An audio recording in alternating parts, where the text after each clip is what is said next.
ہم آپ کو بار بار یہ تکلیف دے رہے ہیں، تو آج اس ماحول میں جیسے سیاسی کارکنان آزمائش میں ہیں تو ہمارے صحافی بھی آزمائش میں ہیں۔ جیسے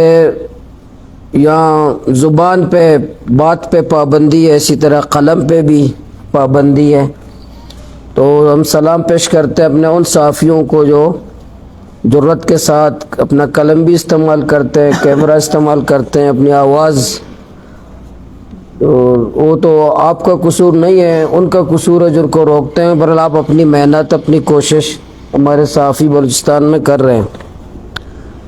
پچھلے دنوں پنڈی اور اسلام آباد کے حکمرانوں نے ایک فیصلہ کیا کہ بلوچستان میں آپریشن کریں گے، تو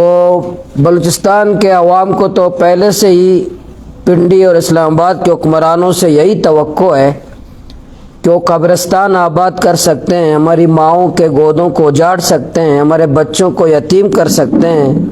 ہماری بہنوں کو بیوہ کر سکتے ہیں،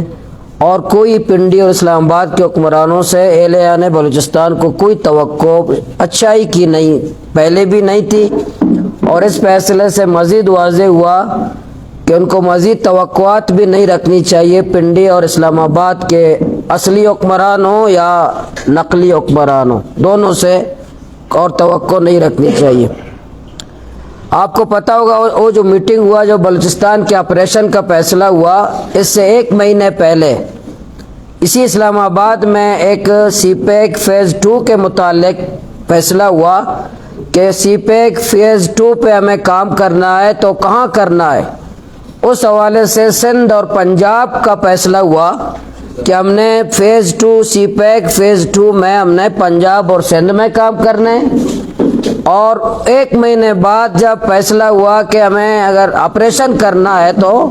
بلوچستان میں کرنا ہے، تو اہلیان بلوچستان یہی توقع رکھتے ہیں کہ ہمیں جب سی پیک سے محروم ہیں، ترقیاتی کاموں سے محروم ہیں، تو ہم اسلام آباد کے پنڈی اور اسلام آباد کے حکمرانوں سے یہی اہلیان بلوچستان کی طرف سے سوال کرتے ہیں کہ آپ ہمیں روزگار نہیں دے سکتے، ہمارے بارڈر کو بند کرتے ہو، مافیاز کی سرپرستی کرتے ہو، یا ہماری جان محفوظ نہیں ہے، ہماری عزتیں محفوظ نہیں ہیں، روزگار نہیں ہے، کرپشن ہے، بندر بانٹ ہے، اور آپ بیٹھ کر کے اہلیان بلوچستان کو انصاف دینے کے بجائے، امن دینے کے بجائے، روزگار دینے کے بجائے، ہمارے بچوں کی بازیابی کے بجائے آپ آپریشن کا فیصلہ کرتے ہیں۔ اسی طرح میرے صحافی بھائیوں، جو لاپتہ افراد کا مسئلہ ہے، جو بلوچستان کا سب سے بڑا مسئلہ ہے، وہ ابھی بڑھ رہا ہے، بڑھ گیا ابھی، اور رات روزانہ ہمارے نوجوانوں کو مزید لاپتہ کر رہے ہیں، بجائے یہ کہ اتنے لوگ احتجاج کر رہے ہیں، کمیٹیاں پارلیمنٹ کی بنی ہیں، اسلام آباد میں کئی حکومت، یہی پیپلز پارٹی کی حکومت تھی، آصف علی زرداری صاحب نے اہلیان بلوچستان سے معافی مانگا کہ ہم بلوچستان کے عوام سے معافی مانگتے ہیں، لیکن اسی کی دور حکمرانی میں آج ہم روزانہ ہمارے وہ جو بچے لاپتہ ہیں تو لاپتہ ہیں، لیکن ابھی روزانہ ہمارے بچوں کو، نوجوانوں کو لاپتہ کر رہے ہیں، اور لاپتہ کرنے کے ساتھ جو پرانا ان کا طریقہ واردات تھا کہ ان کو سی ٹی ڈی کے ذریعے سے مار دینا، ان کی لاشیں پھینک دینا، اور سلسلہ ابھی چند دنوں سے، ہفتوں سے پھر دوبارہ یہ شروع ہے کہ ہمارے نوجوانوں کی لاشیں پھینک رہے ہیں، سی ٹی ڈی کے اس میں حراست میں، تفتیش میں، عدالتی تاریخ باقی ہے۔ جیسے گوادر میں بشیر عبدالغنی نوجوان ہے، اس کی لاش پھینکا ہے، اور اس حالانکہ سی ٹی ڈی کے تعویل میں تھا، اس کے میڈیا میں انہوں نے دیا تھا کہ ہم نے پکڑا ہے، اس کی لاش پھینکی ہے، اور اسی طرح بہت سارے نوجوان ہیں۔ ہم حکمرانوں سے کہتے ہیں کہ یہ لاپتہ نوجوانوں کو کرنا، ان کی لاشیں پھینکنا، اس سے آپ پاکستان کی استحکام کا کام نہیں کر رہے ہو، ریاست مضبوط نہیں ہوتا، پاکستان مضبوط نہیں ہوتا، آپ نفرتیں پھیلاتے ہیں، آپ نفرت پھیلا رہے ہو، یہ پاکستان کو کمزور کر رہے ہو، پاکستان کی بنیادیں آپ کمزور کر رہے ہیں۔ اسی طرح میں نے پہلے بھی ہر دفعہ کہتا ہوں، اسمبلی کے اندر بھی بات کی، بار بھی بات کی، جو ایف سی کا کردار ہے بلوچستان میں۔ اب اس دنوں میں پڑھ رہا تھا کہ حکومت والے یہ کہہ رہے ہیں کہ امتحانی سینٹر میں ہم ایف سی کو کھڑا کریں گے، ہم اندازہ لگائیں، ایف سی کو جو ہے نا امتحانی سینٹر کے باہر بھی ہم ایف سی کو کھڑا کریں گے، بجائے جس سے لوگ نفرت کرتے ہیں، جس کو لوگ چاہتے ہیں کہ ہمارے بدامنی کا ذمہ دار ہے، جو کہتے ہیں کہ دہشت گردی کا ذمہ دار ہے، ایف سی کو بلوچستان سے نکالنے کے بجائے مزید اس کو طاقتور کرنا، پولیس کے اختیارات دینا، اب امتحانی سینٹر میں ان کو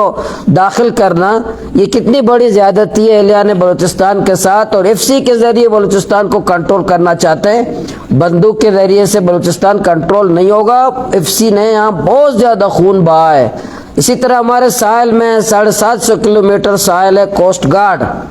ابھی پچھلے دونوں کوسٹ گارڈ نے ایک نوجوان عبدالغفار خاران کا اس کو قتل کیا، اس پر احتجاج ہوا، اس کے بوٹ کے نیچے اس کو کچلا۔ اور رضوان جس کا میں بار بار ذکر کرتا ہوں، ہر وقت کرتا رہوں گا، یہ رضوان جو بیلا میں جس نے خودکش کیا تھا، اسی کوسٹ گارڈ نے 3 دفعہ اس پہ تشدد کیا، اس نے مزدوری چھوڑ کر خودکش حملہ کیا، اسی کوسٹ گارڈ کی وجہ سے۔ اس کا بوٹ اب بھی میرے ساحل میں کھڑا ہے، بوٹ اس رضوان کا، اپنا بوٹ ساحل پہ چھوڑ کر بیلا میں اس نے بم باندھ کے پھٹا۔ یہ پھر بھی یہ لوگوں کو، ہمارے اسلام آباد کے پنڈی کے حکمرانوں کو یہ عقل نہیں ہے کہ جن فورسز کی وجہ سے میرے نوجوان خودکش بمبار بن رہے ہیں، جس کی تشدد کی وجہ سے نوجوان پہاڑوں کی طرف جا رہے، اس کو بجائے کہ اس کو پیچھے دھکیلیں، ان کی اصلاح کریں، ان کو ان کے دائرہ سے ہٹا دیں، ان کے خلاف کارروائی کریں، اس کو مزید اختیارات دینا اس بات کی دلیل ہے کہ وہ ان کا بلوچستان کے عوام سے کوئی نہیں۔ جیسے بنگلہ دیش میں یہ کہتے تھے کہ ہمیں بنگال چاہیے، بنگالی نہیں چاہیے، اسی طرح یہ یہاں بلوچستان میں کرتے ہیں کہ ہمیں بلوچستان چاہیے، بلوچستانی نہیں چاہیے، بلوچستان کا سونا چاہیے، بلوچستان کا گیس چاہیے، بلوچستان کا کوئلہ چاہیے، بلوچستان کا تانبا چاہیے، بلوچستان کا ساحل چاہیے، بلوچستان کا گوادر چاہیے، لیکن بلوچستانی نہیں چاہیے۔ اس سے نفرت کرو، اس سے بغض رکھو، اس کو مارو، اس کا قتل کرو، اس کو بے عزت کر دو، اس کی توہین کرو، جیسے کل بنگلہ دیش کے ساتھ انہوں نے کیا، بنگالیوں کے ساتھ اس سے نفرت کر کے وہ بنگال کو چاہتے تھے تو بنگال کو محفوظ نہ رکھ سکے۔ اسی طرح آج بھی اگر یہی دہراتے ہیں، یہی دسمبر آ رہا ہے، 16 دسمبر 1971 کو ہوا تھا، 16 دسمبر 1971 کو جو مشرقی پاکستان کا واقعہ ہوا، آج سیم بالکل اسی طرح، بجائے کہ وہ عبرت حاصل کرے، نصیحت حاصل کرے، پورے بلوچستان کے ساتھ اس طرح کر رہے ہیں کہ ہمیں بلوچستان چاہیے، بلوچستانی نہیں چاہیے، بلوچستان کے وسائل سے ہمدردی ہے، بلوچستان کے لوگوں سے ہمدردی نہیں ہے، اس سے وہ بلوچستان کو محفوظ نہیں رکھ سکتے۔ بالکل صاف بات ہے، میں سیاسی کارکن ہوں، منتخب پارلیمنٹ کا ممبر ہوں، جماعت اسلامی کا صوبائی ذمہ دار ہوں، میں تو بہت روزانہ سوچتا ہوں کہ بلوچستان جیسے سن 16 دسمبر 1971 کو کسی بلوچ نے پاکستان نہیں توڑا، کسی پشتون نے پاکستان نہیں توڑا۔ کس نے توڑا؟ انہی قوتوں نے توڑا جس نے کہا تھا ہمیں بنگال چاہیے، بنگالی نہیں چاہیے۔ آج وہی قوتیں پھر بلوچستان کو پاکستان سے علیحدہ کرنا چاہتے ہیں۔ کوئی بلوچ نہیں چاہتا، کوئی پشتون نہیں چاہتا، وہ اپنے رویوں سے، اپنے کرتوتوں سے پھر بلوچستان کو پاکستان سے علیحدہ کرنا چاہتے ہیں۔ اس لیے میں حکمرانوں سے کہتا ہوں کہ ایف سی اور کوسٹ گارڈ کا جو کردار ہے، وہ جو خودکش بمبار تیار کر رہے ہیں، ان کو ہٹاؤ بلوچستان سے، ان کو بلوچستان سے فارغ کر دو، یا لوگوں کے ساتھ بیٹھو، بلوچستان کے لوگوں کو انصاف دو۔ اسی طرح آپ کو یہ بھی پتہ ہے کہ آج بلوچستان میں پارلیمنٹ کا کیا کردار ہے، صوبائی کابینہ کا کیا کردار ہے، ادھر یہاں ٹرانسفر پوسٹنگ کون کرتا ہے، یا پی ایس ڈی پی کا کس کا اختیار چلتا ہے، حتیٰ کہ ہمارے گورنمنٹ ہائی اسکول کے ہیڈ ماسٹر بھی منتخب لوگ نہیں لگاتے، ہائی اسکول کے ہیڈ ماسٹر بھی منتخب لوگ نہیں لگاتے، وہ یہاں حبیب نالہ سے اس طرف فیصلے ہوتے ہیں۔ آپ خود اندازہ لگائیں کہ یہ بلوچستان جہاں ایک منتخب لوگ اپنے ہائی اسکول کا ہیڈ ماسٹر نہ لگا سکے، ان منتخب لوگوں کی حالت، اس کی مظلومیت کی، ان کے لوگوں کی حالت کیا ہوگی۔ میں عسکری اداروں سے کہتا ہوں کہ ٹرانسفر پوسٹنگ کرنا آپ کا کام نہیں ہے، سیاست کرنا آپ کا کام نہیں ہے، حکومت کرنا آپ کا کام نہیں ہے، اسکول چلانا آپ کا کام نہیں ہے، ہاسپٹل چلانا آپ کا کام نہیں، وہ ہمارا کام ہے۔